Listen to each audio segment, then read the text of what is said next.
As you may or may not know, growing up I was mainly a Sega and Sony kid. I was even a bit of an Xbox guy for those glory days in the 360 era, but I've never really been a Nintendo guy. Now don't get me wrong, I have been curious about playing some of those exclusive gems, and I remember clearly one game in particular that always caught my eye for whatever reason. A Wii exclusive from one of the biggest mascots going, Michael Mouse. So today I finally sit down with the PS ported remake of the forgotten Wii title to ask myself the question, can I Plat Epic Mickey Rebrushed? We start our game with a small history of Mickey himself. Seems in the early days before he made it big time, Mickey found his way into Yen Sid's workshop and messed about with some of the magic paint and thinner, creating a disaster in this created world of Yen's. Mickey flees and spends the next few years becoming the world-known icon we all know him to be, before one night being dragged into the world by the creature he had created. We awake, strapped to a machine with the Mad Doctor from an old Mickey cartoon at the controls, and ready to take our heart. We escape and shut down the out-of-control machine, leaving us to now start our adventure using nothing but our magic brush. The main gimmick of this game is the paint and thinner ability. As it implies, you can paint some parts of the world, filling them in to create paths and objects and even using them to help enemies and bosses. Or we can thin our environment, stripping it of all its colour and essentially just destroying most things. These two mechanics are the reason we'll be playing through this game twice. One is the good playthrough, where we'll be filling in the world, saving all the bosses and just generally being a good guy. Whilst the other one will be our bad playthrough, where we'll be destroying all bosses and basically just wrecking the world more than we already have. Moving along quite nicely now, as a lot of this opening area is mainly going to be our tutorial. A lot of paint and thinner lessons and enemy introductions. We're also on the trail of Oswald the Lucky Rabbit. Now for those who don't know, Oswald was created a year before Mickey himself and saw great success, but for whatever reason, once Mickey did come along, the rabbit was always in the mouse's shadow before being shelved and long forgotten. Wonder if there'll be any parallels in this game's narrative to that. Can't think about that too much yet though, we got our first trophy to collect. To get between each area of this game, we have to jump in between these old film reels, depicting classic Mickey cartoons like Steamboat Willie and Mickey and the Beanstalk. These are fantastic fun 2D levels, and definitely my favourite part of the game. Well, for completing our first one, we unlock Full of Beans. And not long after that, we pop a nice and easy trophy for smashing 100 destructible objects, Fragile. And another simple trophy just right after that.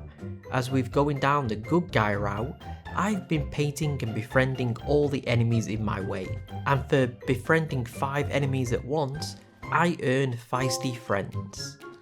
And not much later, I spin attacked 3 enemies at once, earning the Get Off Me trophy, whilst also earning my 1000th e-ticket, earning the It's Over 1000 trophy. Now I know these trophies have been coming thick and fast, and that's just because this game is fairly light on the story side. We've mainly just been hopping from area to area, chasing after Oswald at this point. But we now come to our first boss fight, this animatronic clock. We have to save all the bosses in this run, and in this instance it entails us painting the damaged hands it is using to attack us, which then allows us to get up close and personal to its face, fixing that and saving the tower. This gives us a paint capacity upgrade, letting me know that I've done it correctly, and also pops the Small World trophy. Now after that fight, we arrive in our main hub area for the game, a street full of forgotten characters. Characters that only serve to be in the background of Mickey's old cartoons or didn't even make it past the first draft. Characters that were also caught up in the disaster Mickey bestowed upon this world all those years ago, a disaster that our gremlin friend and guide tells us that Oswald saved them all from. Speaking of which, we get a lead in Oswald's whereabouts, but first we need to find some power cells to power up the generator that will fire up the projector screen. You know how this goes. Before that though, this street is looking a little unfinished, so for painting absolutely everything, we earn street cleaner. And trust me, this is a lot more annoying than it sounds. There's a lot of hidden nooks and crannies in this area that need painting. I ran around for a good 20 minutes finding them all. Back to the power cell. We get these by doing side quests for the locals, so for running around the place, doing a few odds and errands for the likes of Pete and Horace, I get enough power cells to fire up the gen. And Oztown is our first stop. Here is where we'll find some more forgotten Mickey characters, like Clarabelle, who shows us all the old cartoons she was in. She tells us that we need to make our way up Mickey Junk Mountain to continue our chase of Oswald. Before we head up there though, we find a familiar face who has definitely seen better days, Goofy, who here seems to have been dissected by the Mad Doctor and is now left as a robotic head in a jar, a fate worse than death. And not our only friend that we will find this way, but don't worry, because we'll be finding all their robot parts and rebuilding them all in this playthrough. Before we can though, we fix the projector to Mickey Junk Mountain, popping the collector trophy. Mickey Junk Mountain, as you can guess, is a mountain made up mostly of old forgotten Mickey merch. It's dirty, smoggy, and disgusting here, and it's also the place we're going to pop a few easy trophies. Our first being Photo Op, for using the photo mode, and I immediately follow it up with Dial Tone, for dialing the wrong number on this phone. Not long after that, I successfully befriend and paint my 50th enemy, popping Painter for doing so. I then betray my friends by knocking them into the pools of thin air, killing them but earning me the clumsy lifeguard trophy. I finally make it to the top of the mountain and come face to face with the lucky rabbit himself, who ain't too pleased to see me. Oswald still holds a grudge. He believes that Mickey stole everything that should have rightfully gone to him. Knowing that Mickey still has a heart, as Forgotten Toons lose theirs and therefore can't leave, Oswald agrees to help you escape, not because he wants to, but just to get rid of us. He mentions that in Tomorrow City there's a rocket being built, one that can fly Mickey out of here, giving us our next task and location. Before heading there though, we have to acquire a few power cells to power up the next projector.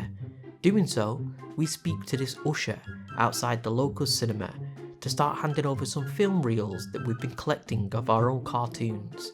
Once we've handed over a fair few, he gives us our first costume, earning Suit Up. We then add the power cells to the gen, powering up our next projector and pop in World of Tomorrow. To progress further into the city, we soon come across Mr. Rover, a goofy looking clone who also helps us by giving us the ability to use TV screens, popping the Cartoon Chaos trophy. Not long after that, whilst powering up more of Tomorrow City with our new TV screens, we free our 12th gremlin friend, popping the Mickey Uncaged trophy. We finally make it to the rocket, only to find Oswald there moulding. Seems the Mad Doctor has already beat us here, and has stolen parts of the rocket himself, giving us our next quest. Luckily, it seems One Piece is still around here, and has been handed to the boss of this area, Petertronic. Again, I'm saving all the bosses in this playthrough, so I fill Pete's tank full of paint, making him come to his senses. Pete thanks us, leaves us his rocket piece, and we pop Spin to win. So you know the drill by now. I return to town, help some locals again, earn more power cells to unlock the next projector, and pop all the cleverness of me. Before heading to our next location, however, we backtrack a little to Oztown to hand Goofy over all our robot parts we found to rebuild him and earn Gouache. Now heading to Ventureland, we soon come across a glum looking Smee. He says that Captain Hook has lost it and banished his entire crew. Seems like he's under the control of the Doctor or the Blot.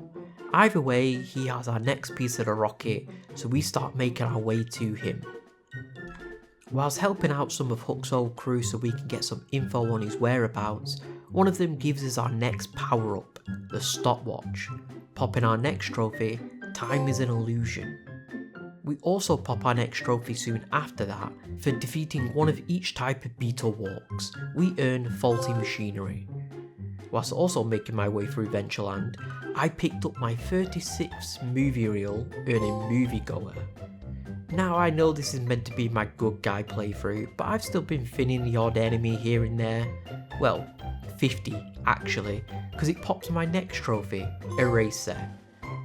Now the only thing left to do around here is to take on Hook himself, but to save him we have to ignore him and platform our way up high where we can save a captured Tinkerbell who flies off to bring back Pete Pan, who then fights Hook on our behalf. Not sure how this saves him exactly, but a win's a win, and we get our rocket piece on our next trophy, TikTok. We then head straight to Daisy, our next decapitated friend, and hand her all the robot parts we just found, rebuilding her and earning oh goody goody. Now it's back to town for more side quests, more power cell earning to power up one more projector and earning Awaken the Spirits. Now here's where we find ourselves in the Loathsome Manor world, and not long after entering, we find our last power up, the Anvil, popping heavy hitter for doing so. There isn't much to say about this area, just a lot of the same platforming and projector hopping until we finally come face to face with the Mad Doctor himself. Now, the save here is a little strange. I've saved some gremlins in this area which smashed 2 out of the 3 machines in this boss fight. You have to complete this track to have this ghost looking buggy drive into the final machine, destroying it, which, spoilers, is pretty much what you have to do in the bad playthrough too, destroy these machines. So I don't know how this is any different, but hey, again, a win's a win. We popped Kaboom for beating this boss fight, learned that the Doc was an animatronic all along whose grand scheme was to use the Blot to fin all the cartoons until only he and his animatronic army was left to rule over the wasteland. Wow, this is pretty dark for a Mickey Mouse property. Anyway, thank goodness we sent him packing. Now it's back to the rocket to get out of here. Before that, however, we save our last friend Donald, using the robot parts we just found to rebuild him and earn the R-Fooey trophy.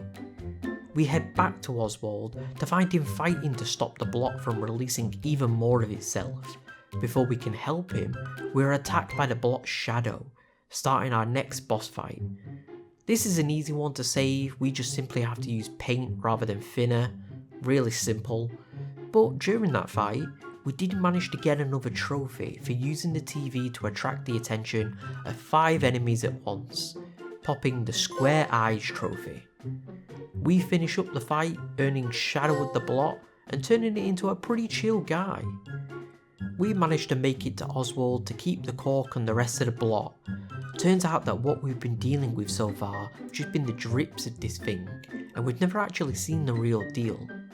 Oswald's over the moon with our help, and even puts aside his petty jealousy to thank us and shake our hand.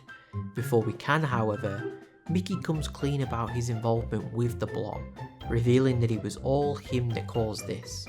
Oswald loses it, and in his rage breaks the cork, releasing all of the Blot, who captures Oswald and Gus, forcing Gus to hand him over our heart, meaning that not only now have we released the full might of the Blot, but we can't leave now. We play damage control by returning to each of the main areas and destroying all the Blot vines and tendrils, whilst Oswald comes up with a plan. After saving Mean Street, we return our last of the film reels to the Usher to earn our final health upgrade, popping Battle Ready for doing so. We then earn our next trophy, Tentacular, for getting rid of all the Blot tentacles in each of the areas, before heading back to Tomorrow City to reunite with Oswald and to finally board the rocket. Instead of flying it out of here, however, we aim it right at the Blot. This kamikaze mission doesn't pan out, however, as the Blot just simply absorbs the rocket's paint, thinning it and forcing us to crash land right at the beginning of the game. We meet Oswald again at the control tower for fireworks. Our new plan is to prep all of these and fire them off at the Blot, hoping to do enough damage to take it out once and for all. but it's again up to us to platform our way about this centre, taking out more enemies and tentacles to load each of the towers up with the fireworks ready for Oswald to fire them. We do just that, arming up a few of the towers, but before Oswald can fire them, he is snatched up by the Blot, forcing us to jump inside him to take him out from the inside. We do just that, taking out the Blot once and for all and earning us our next 2 trophies, an epic journey for beating all bosses with paint and escape Wasteland for beating the game. We get our heart back, fire off the fireworks anyway just to really make sure the Blot's done for, and escape the Wasteland, bringing our first playthrough to an end. Now, during my next playthrough, there was also something else I was aiming towards that I missed my first time around: Gilda. This girl appears a couple of times throughout the game to give you a time trial that she wants you to beat, and for simply beating all of them, I earned Gilded. Nothing more much to this playthrough. Finning all the bosses and not helping Goofy and co really didn't change much at all. The story still plays out the same, characters still pretty much act the same and treat you the same. There's no differences at all, and for beating the Blot from the inside again, I earned Out of My Way. All that's left was to start up a third playthrough and fix all the fairground rides in the tutorial area, Gremlin Village, that I somehow missed both times. Doing so popped Mechanically Gifted and finally my Plat, bringing this game to an end. And I'll be straight up with you all here, I really didn't like this game. I thought at first it was due to a little frustrating things it had going for it. Hitboxes were a little wonky, painting can be a little inconsistent, the enemies are just annoying to deal with, they're no fun at all, especially the beetle walks. But none of them truly made me dislike this game, until it dawned on me what it actually was. Now, I don't know where I've heard this term coined before, but I heard a game one time described as a tutorial game. And that is exactly what this game is, and it drove me insane. This game holds your hand throughout its entirety. Every little thing that you do is then matched with a clip, or Gus speaking, or the camera slowly panning to what you just did, or the camera slowly panning to show you what you need to do next. Just anything to take away the player's control. I feel like I spent more time watching this game and being told what to do rather than actually playing. You lose all immersion when playing this way. It's also just very numbing, I guess is the only word I can think of. I never felt engaged by this game. I just went through the motions. It's not even particularly long, and on my second playthrough, which I started right after I finished my first playthrough, I had already forgotten areas and item locations. And I know this is probably meant to be a game aimed more towards kids, I get that, but come on, that ain't no excuse. I was a kid. Crash didn't do this to me, Spyro didn't do this to me, they just let me play, let me have fun, let me enjoy the world. Epic Mickey didn't. I didn't enjoy this world. Now this game isn't bad, it just turned into an ick for me, I guess is the best way to describe it. I just spent so much time with it that every little thing it did just started to annoy me, and at that point, there's just nothing this game could do to salvage our relationship. So keep that in mind if you do play. You may not have the same reaction I did. You may love this game, and all credit to you if you do. I'm glad someone does. In fact, if you did, let me know below. I'd love to hear your experiences and why. Whilst you're down there, please don't forget to leave a like or drop a sub. It really does help with this channel, and I would very much appreciate it. Thank you all for watching and making it this far. Until next time, take care.